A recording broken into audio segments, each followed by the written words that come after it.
E como que você começou com essa história, Fabrício? Qual que é a tua história? Da onde você chegou a fazer faculdade? Você se formou? Você trabalhou em alguma corporação? Como que você entrou nesse mundo do tabaco e da cannabis? Tá, acho que vou ter que contar a história da minha família um pouquinho. Então conta, pra por entender, favor. porque a Bem Bolado é literalmente uma extensão do lifestyle da minha família, do meu lifestyle. Meu pai foi preso 7 vezes e minha mãe foi presa 7 vezes, presos políticos. E juntos os dois, tiveram alguns casamentos, tiveram 7 filhos. E a história é que eles ficaram 10 anos fugindo da polícia com esses filhos, pelos interiores, isso na ditadura, né? Década de 60. Meu pai também, foi a mesma coisa. Eu sou argentino porque meu pai tentou... Meu pai e meu avô eram do Partido Comunista Brasileiro, e aí eu nasci na Argentina porque em 67 meu pai foi pra lá. Então, a especialidade dos meus pais era justamente essa. Meu pai, a especialidade dele era falsificar os documentos e minha mãe esconder as pessoas. Então, o trabalho deles não eram armados, né, de frente. Era basicamente quando deu ruim, eles tiravam as pessoas do país, né? Pá, meu pai conhece. Eu vou perguntar. Qual que era o nome do teu pai? Penan. Ele segue vivo? Não, ele morreu, tá, mas ele era da MR8, né, da turma ele era MR8? MR8, turma do Frei urbana, Beto, né? tal. Enfim, aí nesses 10 anos fugindo da polícia na década de 70, com os filhos, viraram hippies, né? E viraram hippies, plantaram maconha. Já fumavam antes e tal, mas era muito... A maconha antes da década de 70 era uma coisa muito proibida, muito difícil, muito... né? Enfim. Nessa de plantar maconha deles, isso foi com a família, foi levado e virou uma... Não se diz uma tradição de família, mas enfim, a família inteira fuma. Pai, mãe, primo, tia, irmãos. Sempre foi aberto, assim. Sempre foi aberto. Como uma família normal, vai, essa não é a palavra. Mas a família mais comum, mais assim, tradicional. Faz churrasco e bebe no domingo, a nossa fuma maconha e não bebe. Hoje não bebia, pelo menos. Nossa, eu sou muito da tua família também, eu não bebo álcool. Hoje em dia eu bebo, mas... Né, não bebo. Foi criado como proibido, né? E aí, nessa história toda... fugindo da polícia e tal, chegou uma hora que a ditadura meio que esfriou e tal, né? Década de 80, teve anistia, né? Final de 70, década de 80, tanto meu pai e a mãe foram anistiados. O meu pai também, em 1980. Os meus também foram anistiados. E aí fomos morar no Rio de Janeiro, da roça pro Rio de Janeiro, e nessa do Rio de Janeiro meu pai foi trabalhar no Globo, jornal, e eu tô falando isso quase sobre a minha profissão, né? Não, segue aí.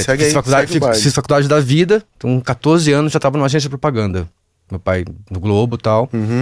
E fiquei 28 anos em agência de propaganda. Caralho, 28 anos? 28 anos. 14 anos em grandes agências, sempre na criação, né? 14 anos com a minha agência. E aí nessa história de agência, quando eu entrei na agência, quando eu tinha 14, 15, 16 anos, eu tive que fazer uma escolha. Falei, cara, ou eu vou pro armário, né, escondo o meu lifestyle, a minha vida de todo mundo, ou eu assumo que eu sou maconheiro. E, cara, decidi assumir.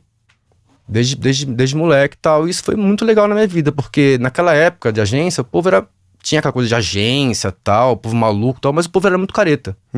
A cocaína era muito aceita pela sociedade, na década de 80, né? E a maconha não. Era uma coisa proibida, de marginal...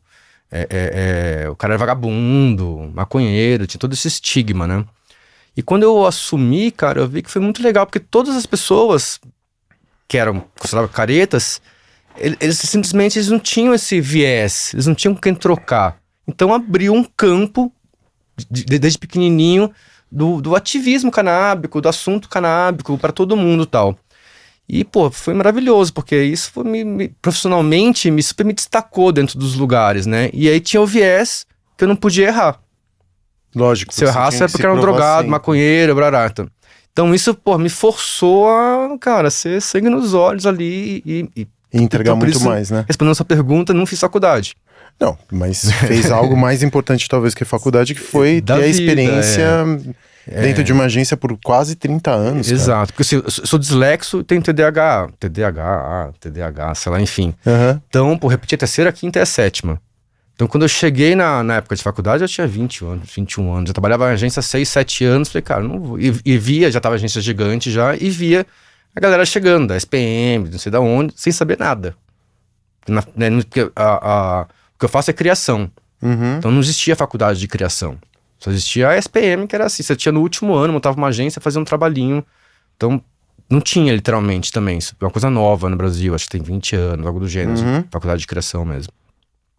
Então fiz isso, cara, fiz faculdade da vida, trabalhei vários anos em agência, tive minha agência de 14 anos, especializada em endomarketing, né? Trabalhava com Google, Coca-Cola, Unilever, esses clientes, era bem legal. Só que chegou uma hora que eu falei, cara, primeiro assim, antes disso, nas grandes agências, pô, há 30 anos atrás, meu chefe ganhava 100 pau de salário, diretor de criação. Falei, cara, meu sonho, quando eu crescer, quero ser igual esse cara aí, né? Uhum. Só que eu vi, cara, que esses caras só falavam de propaganda, só falavam disso, não tinha assunto, tudo morrendo de ataque cardíaco, sabe aquela vida de propaganda, sabe, bitolado? Falei, pô, não quero ser esse cara não. Trabalhando 14 horas por Não dia. quero ser esse cara, aí montei minha agência, que é crente que agora vou ser eu, não vou, né, tal. Né, pode falar, me fudi aqui? Pode, lógico, você se fudeu. Me fudi, cara. Porque, por exemplo, só dentro da Unilever tinha 100 clientes. Que é 100 chefes. Se o cliente vira seu chefe, ele não é seu amigo como diretor de criação. Às vezes é uma relação ainda mais tóxica do que Muito mais tóxica que o seu chefe. Porque o chefe era meu amigo. Se tinha uma dor de barriga, tava tudo certo. O cliente não, é próximo, né? O cliente é muito... Muitas vezes o cliente, ele pensa que é teu dono, né? Exato. Tem uma cara, relação exato, quase de subserviência, assim, com o cliente. É foda.